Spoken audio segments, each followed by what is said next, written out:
my calm in the chaos, my peace in the war. You speak light into darkness, you tell me I'm yours. Only you, Jesus, are in control. You are my every heartbeat, every breath that I breathe. You're all I need, you're all I need. You speak life, sing your love over me. You're all I need, you're all I need. Caught up in your captivating, never failing love. You are my every heartbeat, every breath that I breathe. You're all I need, you're all I need. The love of a father, the strength of a king, the blood of a savior. You're my everything. You are my every heartbeat, every breath that I breathe. You're all I need, you're all I need. You speak life, sing your love over me. You're all I need, you're all I need. Caught up in your captivating, never failing love. You are my every heartbeat, every breath that I breathe. You're all I need, you're all I need. Only you, Jesus, are in control. Take my brokenness and make me whole. Only you, Jesus, are in control. Take my brokenness and make me whole. You are my every heartbeat, every breath that I breathe. You're all I need, you're all I need. Speak life, sing your love over me. You're all I need, you're all I need. Caught up in your captivating, never failing love. You are my every heartbeat, every breath that I breathe. You're all I need, you're all I need.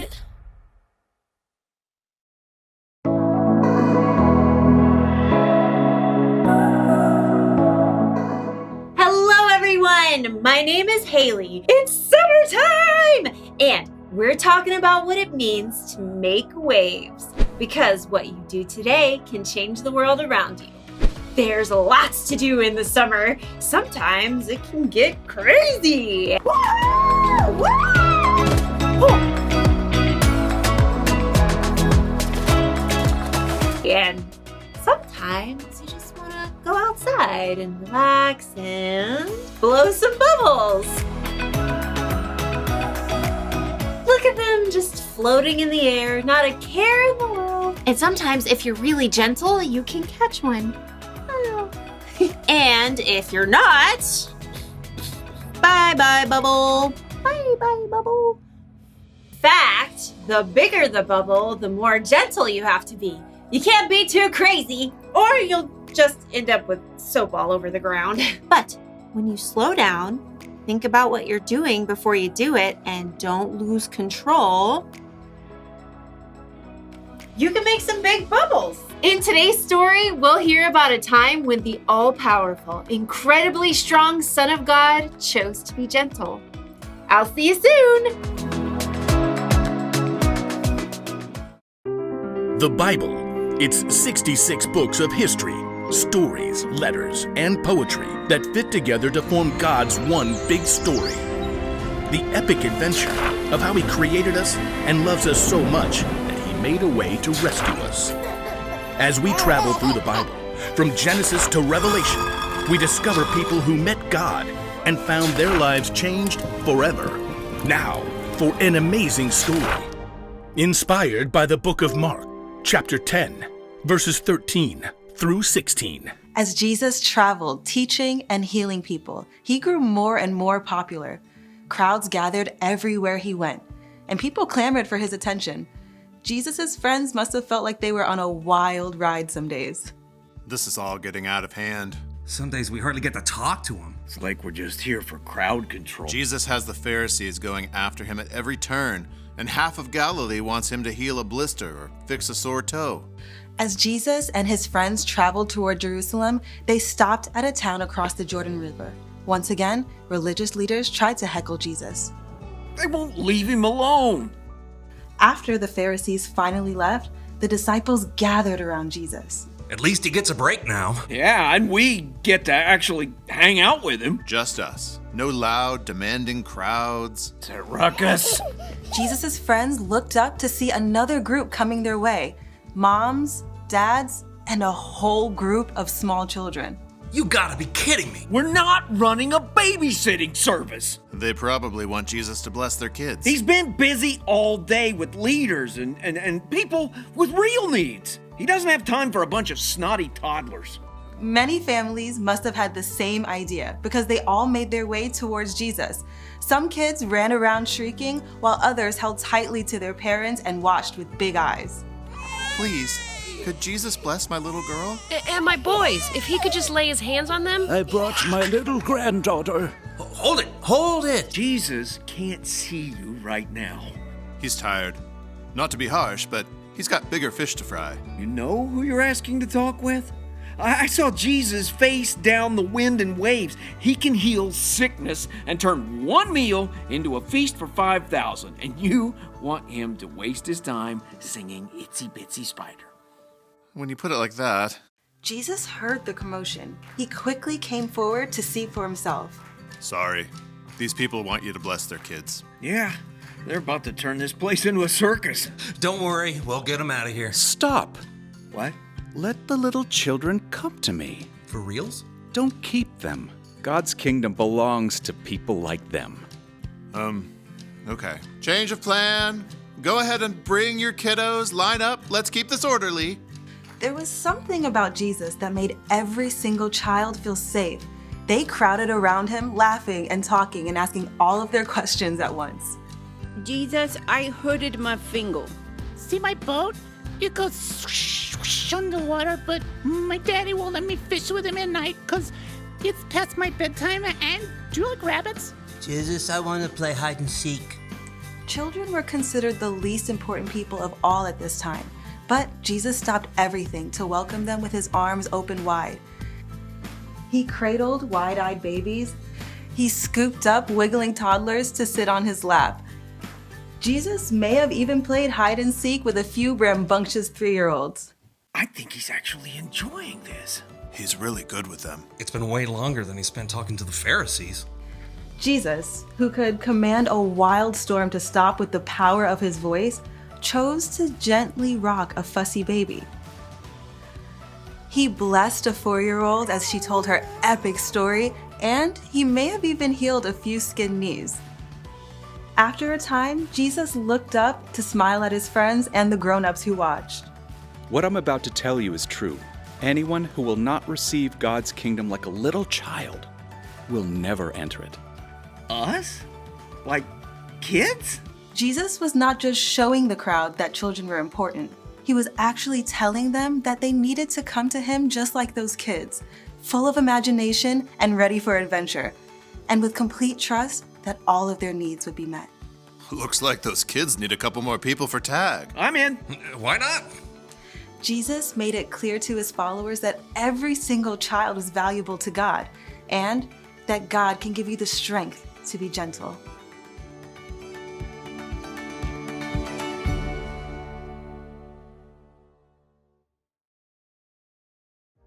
I think we can all agree that Jesus is strong, right? He healed the sick. He stopped a thunderstorm. He brought people back from the dead. And yet, Jesus took time to care for little kids. That takes gentleness. Gentleness is something we all need from time to time.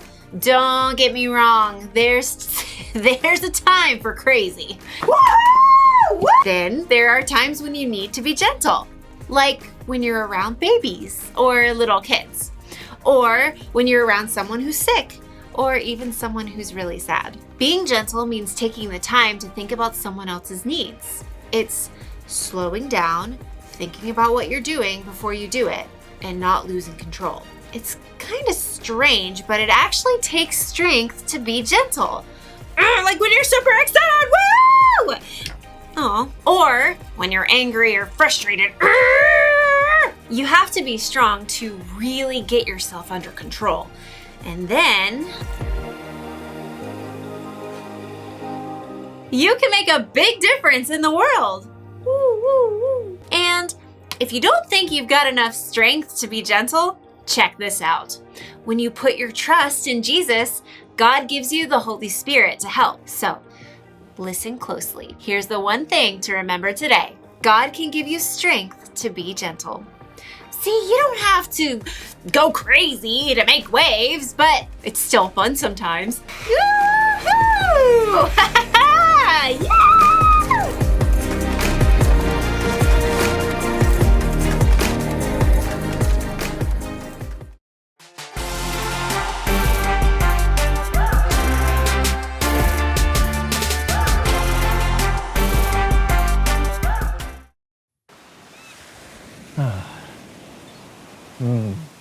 Nice calming waves.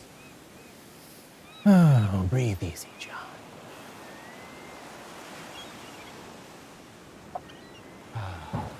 Hey, John.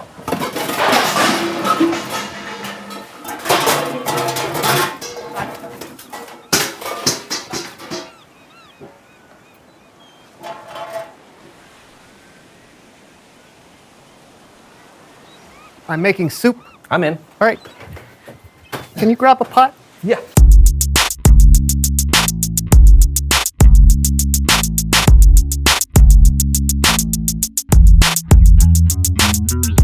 Hello, everyone. That's Brandon. And that's John. And this is the So and So Show. What an unnecessarily confusing way to begin the show. Oh, I don't know. I thought it was exactly as confusing as it was supposed to be. What are we doing on the show today, John? Oh, buddy, are you ready? Oh, what? For what? Are you ready to consider a rumble? Yeah, okay. Yeah, because we got a guest today that's gonna knock your socks so far off. They're gonna travel around the world and end up on your hands. That's right, your socks are gonna become gloves now. Oh, that's quite a guest. It is. Today, we've got a wrestler on the show. He's the Great Lakes International Heavyweight Champion. He's the current reigning Duke of Dubuque. But maybe more important than all that, today he's someone who knows stuff! Yeah!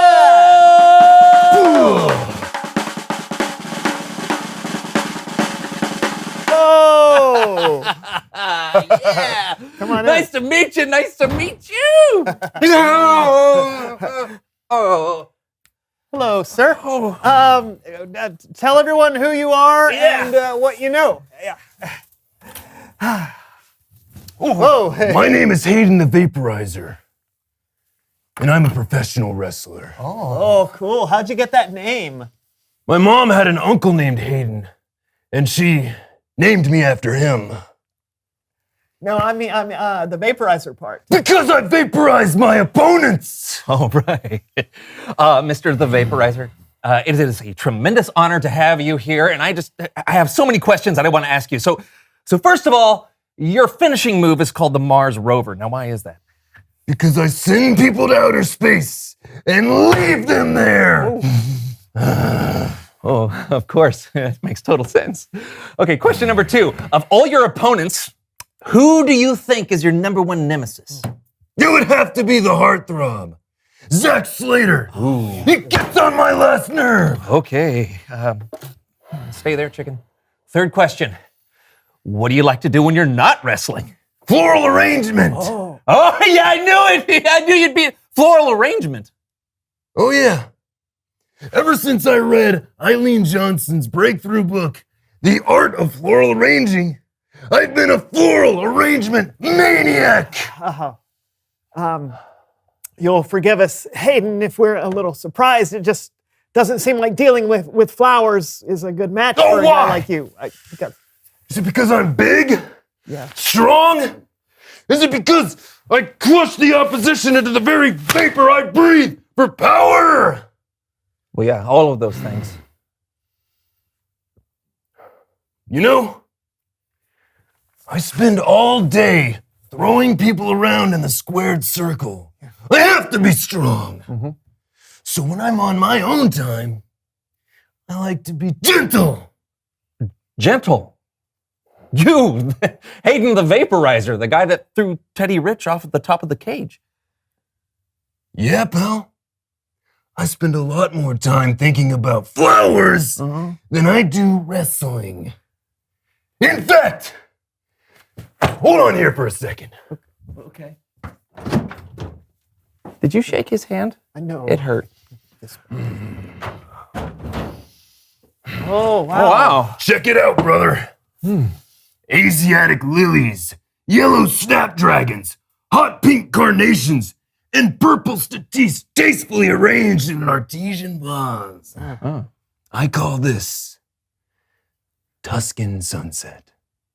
Smell it, fellas! Oh, good stuff, huh? Oh, that's great. It makes me feel calm just smelling it. Yeah. Nothing spruces up a place like fresh flowers. Yeah. Can we keep this? No! Okay. I'm sending this to Max von Mean. Oh. I'm taking him on next weekend. And you know, you gotta do something nice for someone before you bludgeon them beyond all recognition. And Max, if you're watching this now, I'll see you this Sunday at the Sportatorium, and you will be vaporized. Oh yeah, that's a fresh bouquet. All right. Wow, Hayden, thank you so much for joining us today. I'm glad we got to see the you on the inside. Yeah. Glad I could show it off. Yeah. You know, I think strong people can be gentle. I think strong people should be the most gentle. I believe we have a greater responsibility to do so. Oh. Wow. Cool, Mr. the Vaporizer. Deep thoughts from a strong man. You got that right! Oh! Okay. Thank you.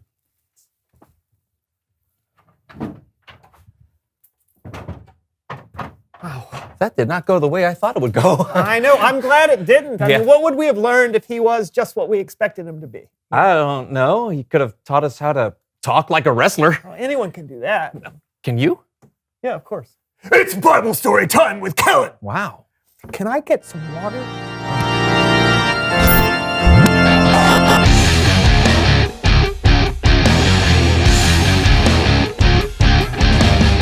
Hey, fellas. Hey, Kellen. I hope you've got a killer Bible story for us today. That's right. We're ready to have our worlds rocked. Okay. I'll see what I can do. Thanks. Today's story comes from the book of Mark. It's a short story that can sometimes be overlooked about people who can sometimes be overlooked. Check out Laundry Theater.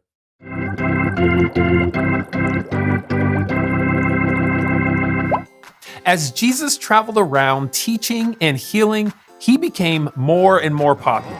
Crowds of people followed Jesus to see what he would say and do. People had heard stories of Jesus' power. He could give sight to people who couldn't see. He could make people walk. He was strong enough to calm a storm. People knew Jesus was important. Some people brought their children to see Jesus so that he could bless them. But even though meeting Jesus was important, it wasn't always easy. On one occasion, when parents were bringing their children to see Jesus, they were stopped in their tracks by the disciples. The disciples thought Jesus was too busy. He had people to heal and a message to spread. He didn't have time to deal with kids, right? But wait, Jesus had time after all. He got angry with the disciples for keeping the children away. He said, "Let the little children come to me. Don't keep them away. God's kingdom belongs to people like them." So the disciples did what Jesus said. They let the little children come. Jesus blessed the children as they came to him. He held them in his arms. Maybe the disciples got in on the fun too.